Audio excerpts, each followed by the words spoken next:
बिस्मिल्लाहिर्रहमानिर्रहीम। अस्सलाम वालेकुम। आज की वीडियो में मैं 8th क्लास के इंग्लिश के 3 गेस्ट पेपर आपके साथ शेयर करूंगी, जिसमें ए पार्ट है उसमें आपको 15 मार्क्स के पेपर दिया जाएगा और बी पार्ट में 35 मार्क्स होगा और टोटल आपके 50 मार्क्स होंगे। तो सबसे पहले जो वर्जन 1 है उसका के बारे में डिस्कस करते हैं। क्वेश्चन नंबर 1 है, select the correct expressions of for the following situations. I want to answer the questions. तो इसका आंसर होगा बी। उसके बाद नेक्स्ट क्वेश्चन है उसका आंसर होगा बी। जो क्वेश्चन नंबर 3 है उसका आंसर होगा डी। क्वेश्चन नंबर 4 है उसका आंसर ए होगा और क्वेश्चन नंबर 5 है उसका आंसर सी होगा। MCQs नंबर 6 है उसका आंसर ए है और MCQs नंबर 7 का आंसर होगा सी। उसके बाद नेक्स्ट है MCQs नंबर 8 है उसका आंसर सी होगा। नेक्स्ट क्वेश्चन का आंसर ए होगा और उसके बाद है क्वेश्चन नंबर जो 10 है उसका आंसर भी ए होगा। ये तो हो गए वर्जन 1 के MCQs। अब मैं आगे आपके साथ शेयर करती हूँ कंस्ट्रक्टेड रिस्पॉन्स क्वेश्चंस हैं जो आपको 35 मार्क्स का दिया जाएगा। तो सबसे पहला जो क्वेश्चन है वो देखते हैं।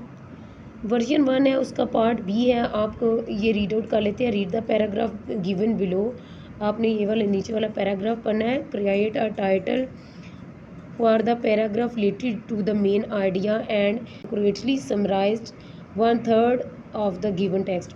आपने जो टाइटल देना पैराग्राफ का और इसका टाइटल मेन आइडिया से रिलेटेड होना चाहिए और आपने एक्यूरेट समरी लिखनी है। कम से कम समरी 1/3 टेक्स्ट पे होनी चाहिए। यूज़ करेक्ट ग्रामर और पंक्चुएशन और स्पेलिंग होने चाहिए। फिर उसके बाद आपको हदायत दी जा रही है जी, आपकी जो समरी होगी वो की आइडियाज़ होने चाहिए फ्रॉम द पैराग्राफ। कम से कम जो आपके समरी है वो पैराग्राफ के ही अंदर से होनी चाहिए, कोई आपने एक्स्ट्रा उससे कोई चीज़ नहीं लिखनी। आगे आपको इन्फॉर्म किया जा रहा है कि डोंट इंक्लूड ऑप्शन और personal information in the summary. आपकी जो समरी होगी वो कम से कम इस पैराग्राफ के अकॉर्डिंग होनी चाहिए। पैराग्राफ को एक दफ़ा रीड आउट कर लें, इसका आंसर भी बाद में बताऊंगी। फिर उसके बाद नेक्स्ट क्वेश्चन है हमारे पास, read the following passage and answer the questions. आपने ये पैसेज रीड आउट करना है और ये नीचे आपको इसके क्वेश्चन दिए गए और आपने इसी के अंदर से ही आंसर आपने लिखने हैं। उसके बाद है question number 3, listen and speaking. इसमें इंस्ट्रक्शन स्टूडेंट्स के लिए दी जा रही है। जो आपने टीचर को गौर से सुनना है और जो आपको टीचर कहेगी आपने एक्टिविटी परफॉर्म करनी है। उसके बाद जो बी पार्ट है उसकी रीडिंग फ्लुएंसी, इसमें आपको एक पैसेज दिया जाएगा जिसको आपने गौर से पढ़ना है और उसकी प्रोनाउंसिएशन करनी है। उसके बाद you will be given 60 second to read the paragraph. आपने 60 सेकंड के अंदर अंदर पैराग्राफ को रीड आउट करना है करेक्टली। आपने इसकी सही इंग्लिश के साथ आपने उसको प्रोनाउंस करना है। अब मैं आपके साथ सेकंड वर्जन है उसका गेस्ट पेपर शेयर करती हूँ। तो जो सबसे पहला क्वेश्चन है उसका आंसर होगा ए वाला। क्वेश्चन नंबर 2 है उसका आंसर होगा डी। क्वेश्चन नंबर 3 है उसका आंसर होगा बी। क्वेश्चन नंबर 4 का आंसर होगा बी। जो क्वेश्चन नंबर 5 है उसका आंसर होगा बी और क्वेश्चन नंबर 6 है उसका आंसर होगा ए। क्वेश्चन नंबर 7 है उसका आंसर होगा बी। उसके बाद एक रीडिंग आपको दी जाएगी पैराग्राफ, उसकी आपने क्वेश्चन करने हैं, वो भी मैं आपको बता देती हूँ। फिर उसके बाद क्वेश्चन नंबर 8 है उसका आंसर होगा डी वाला होगा। क्वेश्चन नंबर 9 का आंसर होगा ए और क्वेश्चन नंबर जो 10 है उसका आंसर होगा D, to cool down. Second version का जो फर्स्ट क्वेश्चन होगा वो एक आपको पैराग्राफ दिया जाएगा, माय फेवरेट पोइट। उस पर आपने 10 सेंटेंसेस लिखने हैं, आपने 10 लाइंस लिखनी है उसके ऊपर माय फेवरेट पोइट। उसके बाद जो क्वेश्चन है question number 2, read the following passage and answer the question given below. एक आपको पैसेज दिया गया और उसके क्वेश्चन आपने करने हैं। फिर क्वेश्चन नंबर जो 3 है वो लिसनिंग एंड स्पीकिंग होगी। टीचर आपको कोई एक्टिविटी देगी उसके आपने परफॉर्म करनी है। और पार्ट बी में रीडिंग फ्लुएंसी होगी। आपको ये पैराग्राफ दिया जाएगा और आपने इसको सही से प्रोनाउंस करना है। ये पैराग्राफ देख लें इसको गौर से और आप इसकी अच्छी सी प्रोनाउंसिएशन करनी है। आपने इसको रीडिंग बार बार इसकी करें, बार बार रीडिंग करें ताकि आपको ये सही से प्रोनाउंस करना आ जाए।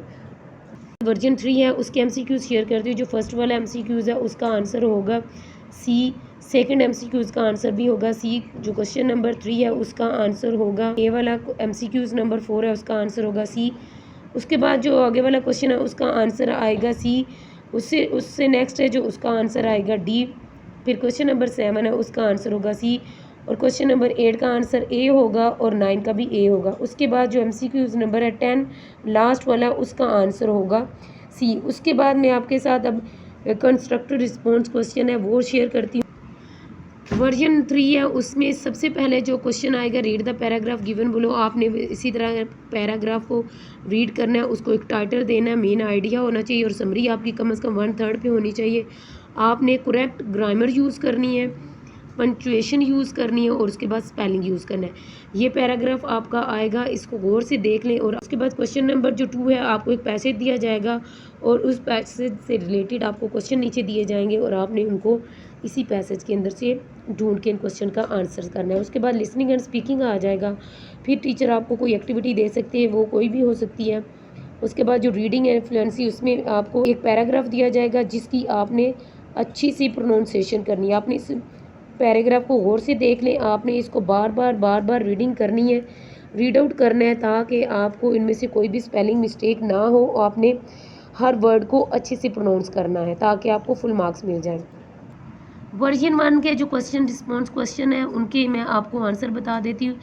जो फर्स्ट वाला क्वेश्चन दिया गया था उसमें आपने टाइटल बताना था, ये टाइटल ये लिखा होगा और समरी आपने यहाँ से यहाँ तक नोट डाउन कर लेनी है। उसके बाद क्वेश्चन नंबर 2 का आंसर आप नोट डाउन कर लें। फिर उसके बाद क्वेश्चन नंबर 3 का आंसर आपको टीचर कोई भी, यहाँ पे टीचर पे डिपेंड करता है कि टीचर आपको कौन सा दे सकती है। आपको सिर्फ बताने के लिए यहाँ दिखाया जा रहा है कि टीचर आपसे ये कुछ पूछ सकती है। फिर उसके बाद जो है स्पीकिंग के में ये चीज़ें हो सकती हैं। फिर उसके बाद आपको फॉर रीडिंग पैराग्राफ है वो आपने वहाँ पे ही आप लोगों ने कर लेना है।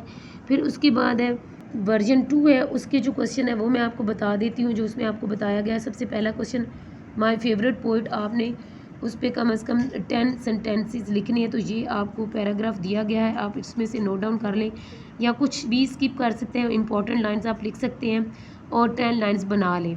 फिर उसके बाद क्वेश्चन नंबर 2 है, उसका आंसर ये दिया गया है। फिर उसके बाद ये ABCD आपको पार्ट दिए गए हैं क्वेश्चन नंबर 2 का आंसर।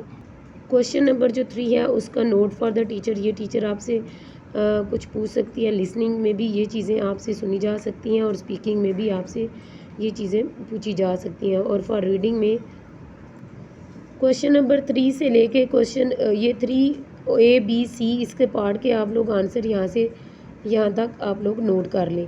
फिर उसके बाद वर्जन 3 है लास्ट वाला, उसके मैं MCQs और उनके कंस्ट्रक्टेड रिस्पॉन्स क्वेश्चन के आंसर आपको बताती हूँ। वर्जन 3 है, उसका जो पहला क्वेश्चन है उसका आंसर आप यहाँ से देख सकते हैं। इसका आंसर ये सारा आएगा, टाइटल जो होगा वो है, समरी है, ये सारी आप नोट डाउन कर लें। क्वेश्चन नंबर 2 का आंसर आप यहाँ से नोट डाउन कर सकते हैं। उसके बाद क्वेश्चन नंबर 3 का आंसर भी यहाँ पे आपको नज़र आ रहा होगा। डियर स्टूडेंट्स, आज की वीडियो में मैं आपके साथ 3 गेस्ट पेपर शेयर कर रहे हैं। उम्मीद करते हैं कि आपकी भरपूर तैयारी होगी और आप अच्छे से अच्छे मार्क्स ले सकेंगे। नेक्स्ट वीडियो तक हमें दें इजाज़त। अल्लाह निगहबान।